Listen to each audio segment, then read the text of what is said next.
Right, now let's see. You take a World Superbike contender in the shape of an R7, but because it's not really quick enough, we stuff in an R1 motor. We'll add some World Superbike suspension, I think, trim it with a bit of carbon fibre, shed a few kilos, and hey presto, an R71. And what a machine. If you thought an R1 was fast and frisky, this is not only fast, but furious too.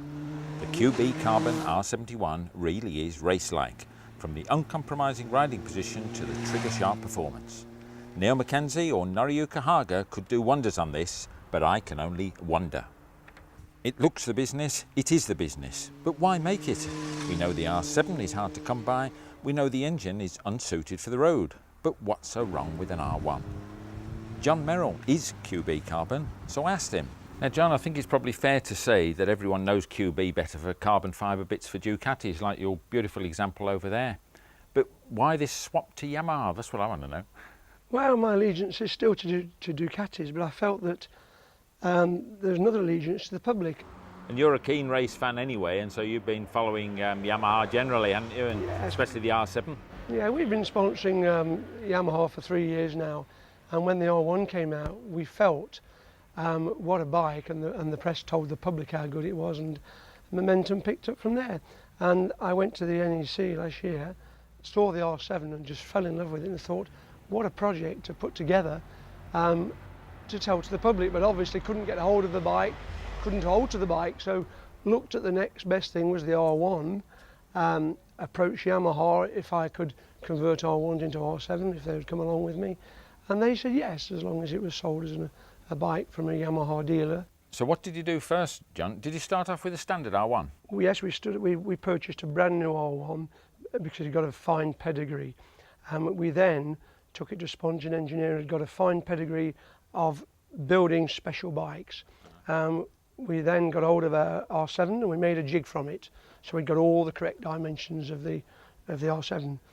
So we basically cut the R1 up and regrafted new parts on to R7 dimensions. Basically, the subframe was cut away and a new subframe was grafted on to take all the R7 components. Now, is that swinging arm a brand new one, or have you modified the standard one? That is a standard one that we've actually modified by lengthening it 20 mil and widening it at 30 mil as well. So why did you lengthen it? Because we have found through racing that the fast bikes go really well with a longer swinging arm and they're more stable. Especially on a bumpy circuit like the Isle of Man. Yeah, especially on the Isle of Man. And while we're talking of sort of stability, you've got some really nice suspension here. Öhlins forks, yeah?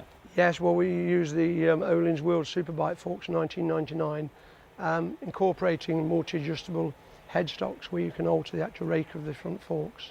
This top fork yoke, I was intrigued by that because on the Ducatis we're used to being able to alter the yoke, but they've done it in a slightly different way. We've actually just used a fitting that actually bolts in, and you can actually change the dimension of those particular products to alter the rake of the steering. And what else is new up the front end? What about all the bracketry and whatnot? Well, all the bracketry had to be made new for the actual clocks, the fairings and the electric components that have got to be housed on there, because the other option of the bike was to put it into a track day bike as well, where they could actually take the standard fairing off and put a race fairing on. So we'd got to make a bracket to house all the electric components and not have them just dangling away. Yeah, because in fact you do two fairings, don't you? You have the road one and then you do a racing one with a blanked out headlight. Yes, this is on the SPS where we actually give them a top fairing pre-painted in the World Superbike colours, so the actual customer can become a Haga on his track day. Gets the ability as well, does he, all in one go? Well, the bike's got the ability, whether the customer has, that's debatable. And so it's sticking out the top of the frame here is the new carbon fibre airbox, but there's more to it than just being carbon fibre, isn't it? It's your own special. Yes, we actually worked with a guy called Ray Stringer on the airbox on the R1, and we found that the R1 was probably lacking a little bit on getting air, so we used the same technology that we'd been using on the boost bikes of last year by pulling air from above the radiator. So we actually made the airbox very similar to the YZF of last year's model, on the old model, and then we incorporated a filter because it's very important on the road. You have a filter on to give the safety and the reliability of road use. And tell me, this frame, is this standard? Because it's got the black R7 finish, hasn't it? Yes, it's got it was actually anodised for a start, and then it was sent away, and it's a new type of paint system that you use on aircraft.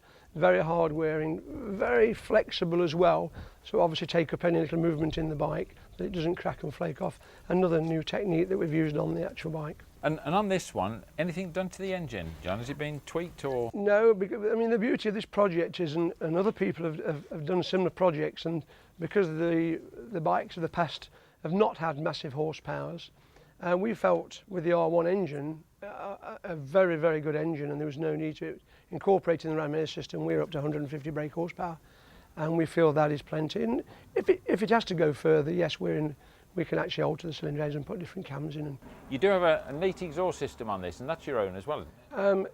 Again, what we've been selling exhaust now for 3 years, and we have a company down in Oxford that make exhaust for Formula One cars. So again, we went to their expertise to produce an exhaust. Again, it's a one-off exhaust specially made for the R7. And obviously the exhaust is part of the engine room to make power. Now, I can see the standard of finish is absolutely spot on. I mean, it really does look like a production bike. So did that make it easier to get the guarantee from Yamaha then? Yamaha were happy for us to do the project as long as it was sold through a Yamaha dealer. And they did the PDI check and made sure the bike was safe to be run on the road. Yeah, and it's a full standard Yamaha warranty then, yeah, because Full they're all Yamaha warranty. Yeah, they're it's got a 2-year warranty on the bike. Yeah, okay.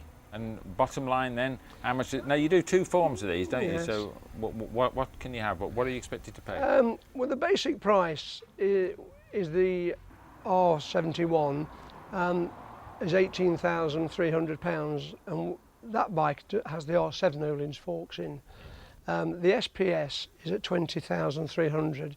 The only difference is it's got the World Superbike forks in. All the other components come on the SPS as a standard SP. They're exact. The only difference is the World Superbike forks. One thing that we didn't mention earlier, the rear suspension, of course, that's Öhlins as well, and that's different to stock, isn't it? Yeah. Yeah, that's the multi-adjustable Öhlins. It gives you the chance to adjust the suspension while you're actually riding. And all this really does work well together. It's got that special on-the-edge thoroughbred feel to it. In fact, it's all about feel, with the suspension being set up specifically for each customer by Ken Somerton, who also looks after the Red Bull Ducatis. Braking and handling are superb as you'd expect, while the engine just has that extra bit of sparkle at the top end. Finely honed, ready to do more, and that special feeling that you're one of a few. And at £20,000 plus, you'll remain that way. Oh, I nearly forgot. You also get a paddock stand, a special R71 shirt, a bike cover, a race cushion seat, and that second top fairing. That's for those track days, if you dare.